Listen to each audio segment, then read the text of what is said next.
What's up, everyone? This is your DJ Brian Jew, and you're listening to The Drive-In on TBS efm.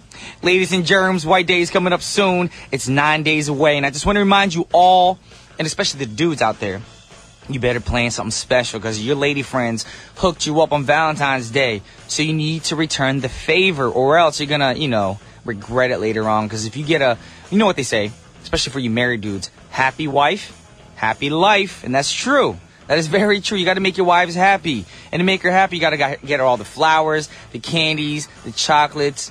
Maybe just like a nice romantic evening. Set up something special because it's only a once a year thing. So I'm hinting to Eugene right now that he should go home, put flower petals on the floor, make his wife a nice evening of, food, chocolate, sensuality, whatever you want to do, because it's a special day.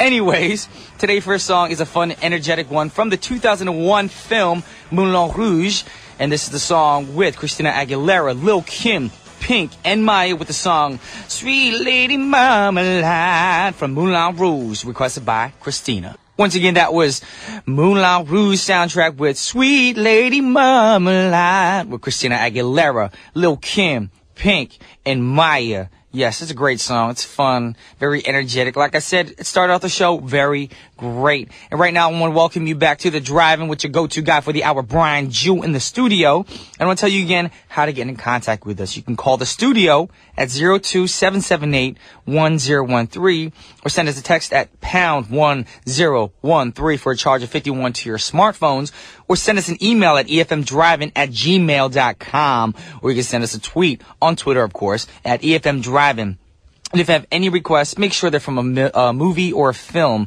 They can't be any track that you just want to listen to right now just because you feel down, you want to hear a ballad. I mean, as long as the ballad's from a movie, we'll play for y'all. Anyways, right now, it is time for the scene of the day.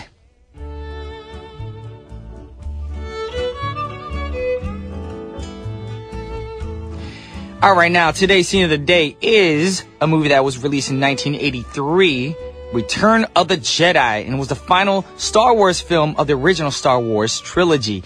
It is the culmination of the story of the fall and redemption of Anakin Skywalker, aka Darth Vader, of course, and it's a story of love, conflict, and resolution. For those of you who are not into Star Wars like me, it's the one with the little teddy bears, little Teddy Ruxpins, like Ted from the movie. I'm just joking because my writer wrote it. And of course, I'm talking about the Ewoks, not teddy bears, Ewoks. In this scene, Han Solo, who was frozen and carbonated in the last film, has been put on display in Jabba's palace. Now, Princess Leia sneaks in using a disguise and attempts to rescue him. Will she be successful? Let's listen to the clip. Alright, as you know, Jabba was there watching the entire time. But before we get into this movie again, just listening to the scene made me think of the Gremlins for some reason. All the laughing in the background. I was like, are we watching Star Wars or are we watching the Gremlins here? I don't know. That's how confusing this movie is. Anyways, it's a great movie for those of you who are into sci-fi. And for those of you who are like me, who aren't into sci-fi that much, you don't have to watch it.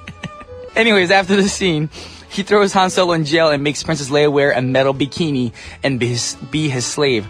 I'm sorry, what movie are we talking about here? It's like a Britney Spears music video.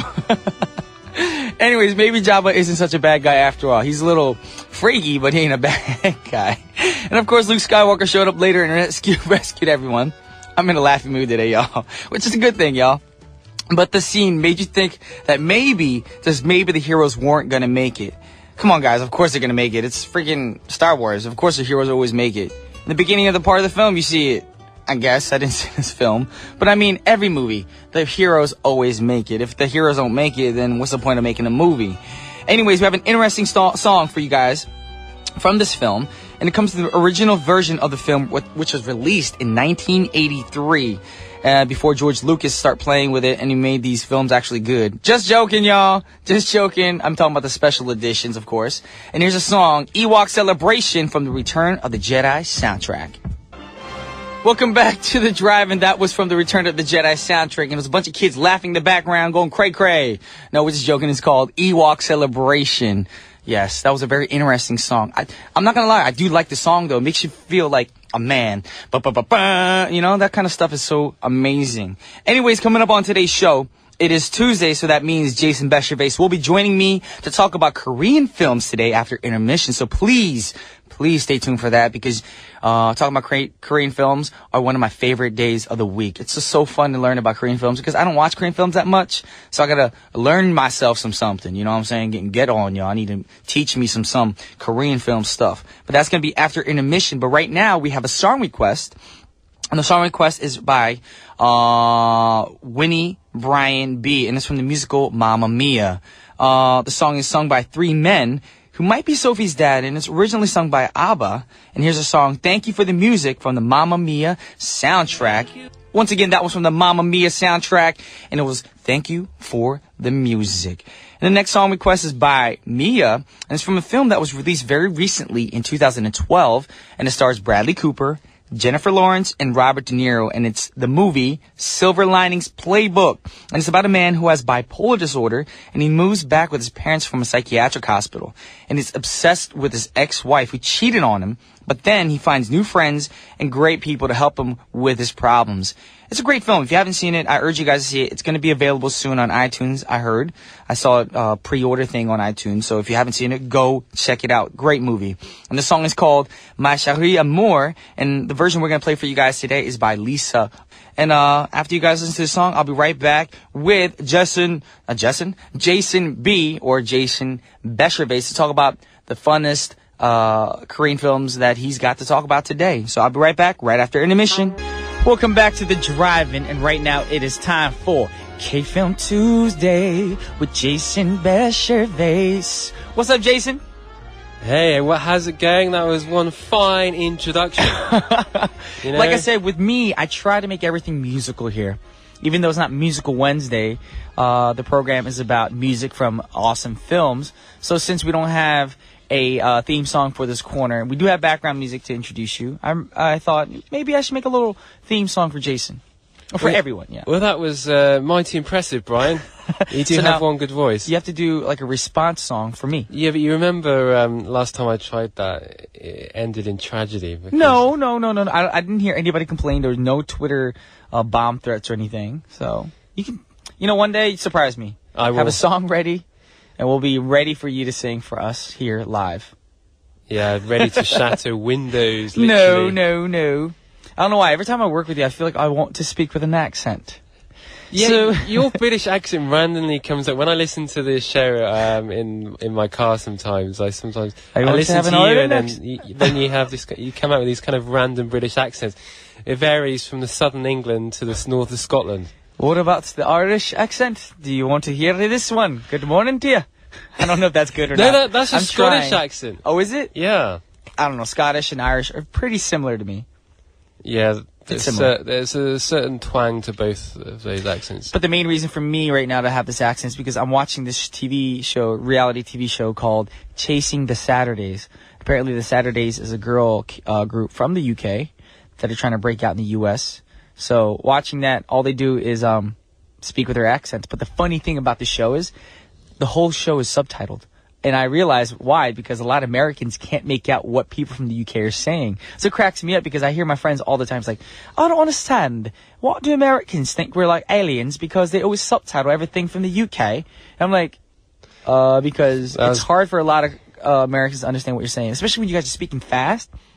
We don't speak fast. And you have like your weird mumbo jumbo slurs, slangs. I mean, in the UK you have some slang words that Americans would understand. Also, I think there's so many different accents in the UK, and there's certain accents that are quite strong. And so, if you just go like to Korea, though, northern, you go down Jeju-do. I don't understand what the heck they're saying down in Jeju-do. If you go to like the north of England and certainly Scotland, I remember once when I was in Scotland, I went to an airport I think it was Inverness. And I had a breakfast there, and the waitress, this person serving me was asking me what I wanted, and I couldn't understand. She was asking me if I wanted sausages, but she said it in such a strong accent that I couldn't understand what she said. Well, I remember watching a commercial, and they said, steamy windows in here, eh? And I was watching, I was like, steamy windows in here, eh? I was like, the heck did he just say? Yeah, it's pretty strong. It's really wrong. I'm not wrong. But I love the Scottish accent. I just love it. It's an amazing accent. Anybody with an accent, I think, is great. We all have accents, Brian. It's just, I have a southern twang, a lot of people say.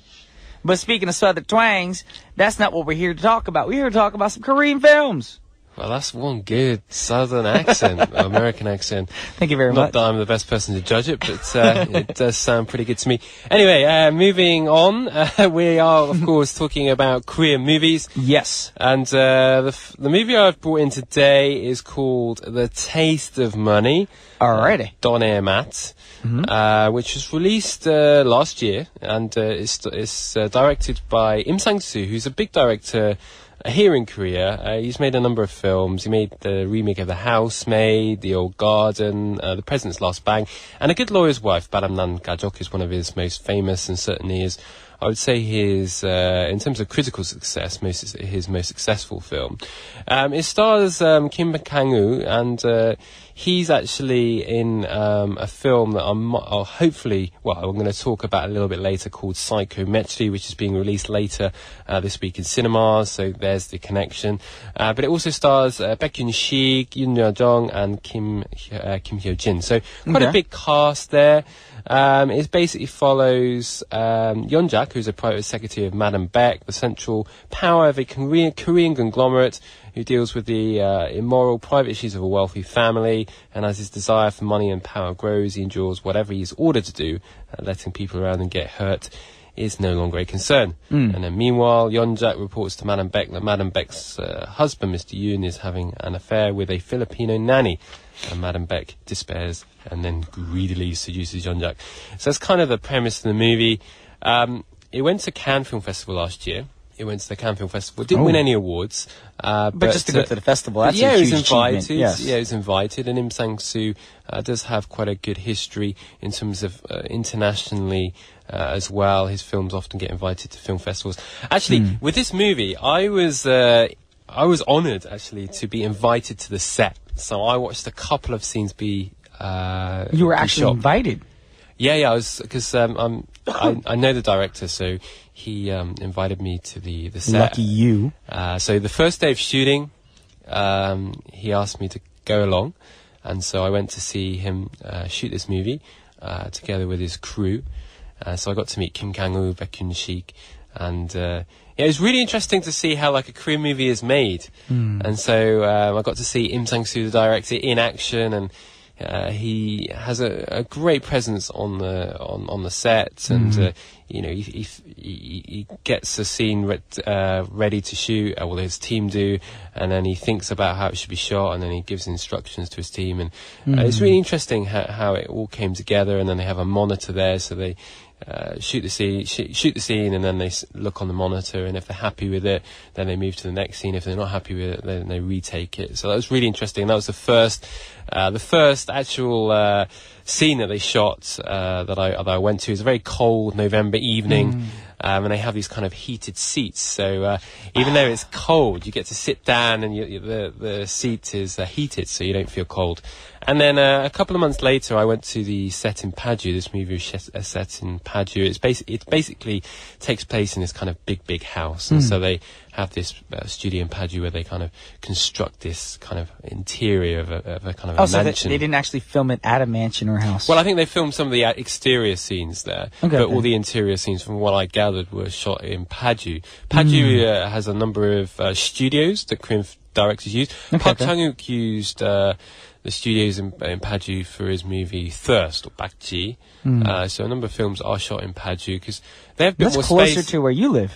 Yeah, it's close to Daeulsan, yeah. So, well, there's a lot of space in Paju, so that they can construct these studios. So I got to see how the film was shot on a set as well, which is really, really interesting. You should come to one of my music video sets. Yeah, well, please invite me. Yeah, a lot of people look at music videos and they're like, oh, that's a nice house and that's a nice, I guess, scene in this video, but they don't realize it's all sets. Like, any house scene, any bathroom scene, any living room scene in a movie, any bedroom scene, it's all set. But it's set up so well, and the camera tricks you so well that it makes it seem like it's a real home.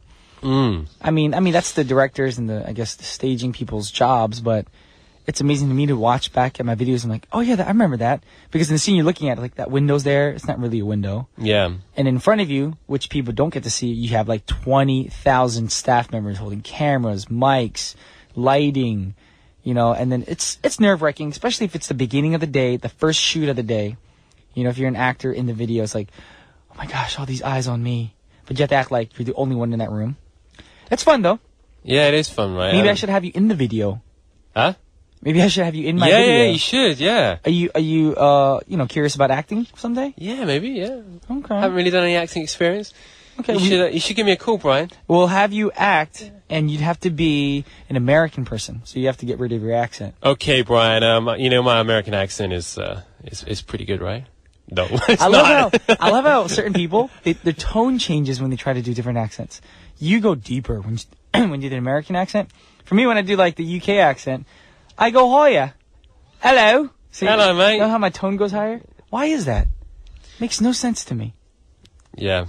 It does make no sense. Well, actually, no, it makes sense, because when I try and do American accent, it's never coherent. It's always kind of all over the place. All right. Well, with that said, we're going to listen to a song right now from a movie. So we're going to take a music song break, and I'll be right back after this. Once again, that was from the original soundtrack of 돈의 맛. It was called 그 맛 by 백현진. Yes, good song. It's a great little song, crazy right? at the end with all the and stuff like that, but yeah, good song. But so what else are we talking about right now for KFilms?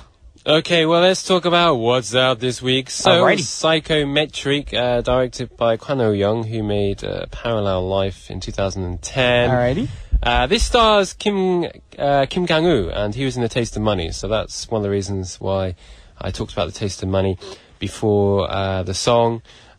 Taste of Money is also an interesting movie, so that's another reason why I spoke about it. But Kim Kang-woo's in it, so that was the main reason why I chose it. Okie So dokie. it also stars this movie, Psychometric. Also stars Kim Bom, and who's in the drama That Winter the Wind Blows, or 그 겨울 바람이 분다, and also stars Isom, who's in Behind the Camera and Hindsight. And so this movie follows a little girl, who's kidnapped and murdered in the jurisdiction of a detective, Yang Chon-dong, played by Kim Kang-woo. And 3 years on the job. 3 years on the job. And during the case, he realizes the crime scene is in the same as the mysterious wallpaper he once saw on the street, and starts tracking down June, who drew it. And just then he is arrested, but Chung-dong realizes that June had this psychometric ability to see the past by touching someone or something with his right hand. So hence the title. And then he had lived his life alone, blaming himself for his ability, but has been drawing clues to crimes with it. Okay. However, he becomes a suspect for the murder case, and Chung-dong uses Jun's power to track down the real criminal, as he believes Jun is the only witness to the case. If you made any sense of that, then you probably have done a better job than I have. Yeah, it's basically about this gift that this person has, this psychometric ability to see the past by touching someone or something with his right hand, and they use it to track down tries to use it to track down the real criminal. In this case. So it sounds like an interesting movie. Haven't seen this film yet, so we'll have to see how well it does. It had its press screening here in Seoul last week, and it's been released later on this week. Any reviews on it, though, from other people? I haven't seen any reviews yet. So I wish I wanted to make the press screening, but unfortunately I couldn't. I had to... You're a busy man. Busy man. Yes. So we'll have to wait and see. I do like Kim Kang-woo, though. I like the actor. Don't really know much about the director. Haven't seen Parallel Life. But it looks interesting. It looks like a bit of a convoluted plot, but nonetheless, I would like to check it out. Also playing in cinemas, of course, is New World, or 신세계, directed by Park Hun-jong, who's a well-known writer on films The Unjust, 부당거래, and Kim Ji-yoon's I Saw the Devil, 악마로 보았다. And he also made The Showdown. It's doing relatively well in cinemas, and of course it stars Lee Jung-jae, Chae Min-sik, and Hwan Jung-min. So big cast there. I love this film. Not everyone liked it, but it's a great gangster movie. One of the best kind of gangster noir films I've seen in a while in Korean cinemas, so definitely worth checking out. Of course, Stoker is still out. Spoke about that movie last week. This movie is directed by Park Chang-wook. I still haven't seen it, but it looks great. It looks great. It's been well received. For me, I'm thinking like when I saw the previews too, it was a Korean movie with just English, the English language, like the vibe that it went for. Yeah. Because boom, I was thinking, this is very old boy-ish. I mean, not the same storyline, but the vibe. Okay, interesting. Yeah. Well, certainly like the use of mise-en-scène and Park Chan-wook's style I love his use of colours and patterns as well, wallpaper, and I love in this movie I love the way he uses the colour green. If you look at his films, he uses green quite a lot from films like from Sympathy of Mr. Vengeance through to Thirst. And this movie is Cyborg Juman Kanchana, I'm a Cyborg, that's okay. So I love the way he uses green. And so when I saw the wallpaper in the house in this movie, I was like, that's Park Chan-wook. He has this kind of running motif in his movie. So check it out, it's a good movie. It stars a number of names, including Matthew Goody and Nicole Kidman. And of course, Mia Wachowska. I can never say her name. Wachowska, who is recently in Seoul to promote the film. That's what's funny about Matthew Good, or is it Goody or Good? Matthew Goody. Goody. Because the thing is, I'm so used to seeing him in romantic comedies, and now he's doing this role. I was like, wow. That just shows, as an actor, how diverse you are and how talented you are to be able to do so many different roles. Yeah.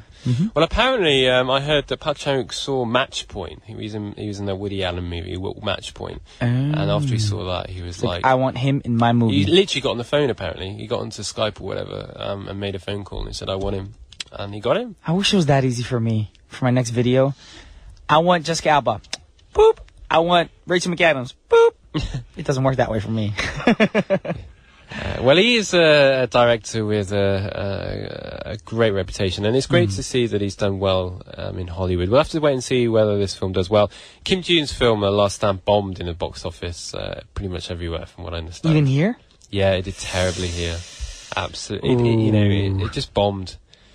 I feel really bad because... it's kind of karma-ish. Huh? It's kind of like karma, though. You know what people say that, things happen for a reason? And I'm kind of glad that I didn't get the part in this film, knowing that it bombed. If I was in this film, I'd be one of those people who are in a film and can't ever get another job in a film because I was in a film that no one's going to watch anyway to cast me for anything. Yeah. Yeah. Well, the thing is, the film isn't bad. Sometimes you get this. You'll often get films that aren't necessarily... bad, they get fairly decent reviews, but then they bomb in the box office. And conversely, you often get films that are panned by critics and then do well in the box office. Films like Die Hard 5, for example, it's got like 11% rating on Rotten Tomatoes, but it's dominated the box office. And so, but I heard that movie was bad. Yeah, exactly. But that's my point, is that it's bad, but it people makes still money. Go and see it.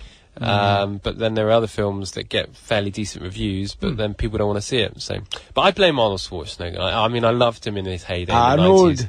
You did not do good in this movie. You should have come back. Yes. But anyway, also out, of course, is Miracle in Cell Number 7, which is playing in a few theatres. Well, it's been out for a while. It's been out for a while. It's passed 10 million admissions. Wow. So it's done amazingly well. It's going to be one of the most successful Korean films of all time, I think. And then you've got Hong Sang-soo's Nobody Daughters Haewon and Nugu의 달도 아닌 해. That was screened in Berlin at the festival. I love Hong Sang-soo, so if anyone likes Hong Sang-soo, you should check out that film. And then, of course, Chinese Zodiac, directed and starring Jackie Chan and a Korean actor, Kwon Sang-woo. So there's quite a lot out. There's a lot out in the cinemas. In terms of Korean films or American films or Chinese films with Korean talent in them, so or whatever. So check it out. With that said, we're going to play a song as we send off Jason B here right now, and it's from the Hanya original soundtrack, and it's sung by my girl, very talented young lady, beautiful voice, Kumi herself, and the song is called What Should I Do? What a great song by Kumi from the Hanya original soundtrack with What Should I Do? And right now it's time to wrap up the show, but stick around because 1013 Main Street with An Jung-hyun is next. If you're listening to GFN, stay tuned for Hello Korea. And the final song of the hour is requested by 1844, and it's for the song that came out in 2004 from the film Shall We Dance. So here are the Pussycat Dolls with Sway, and I'm your boy Brian Ju signing off, and I'll see you guys tomorrow. Peace!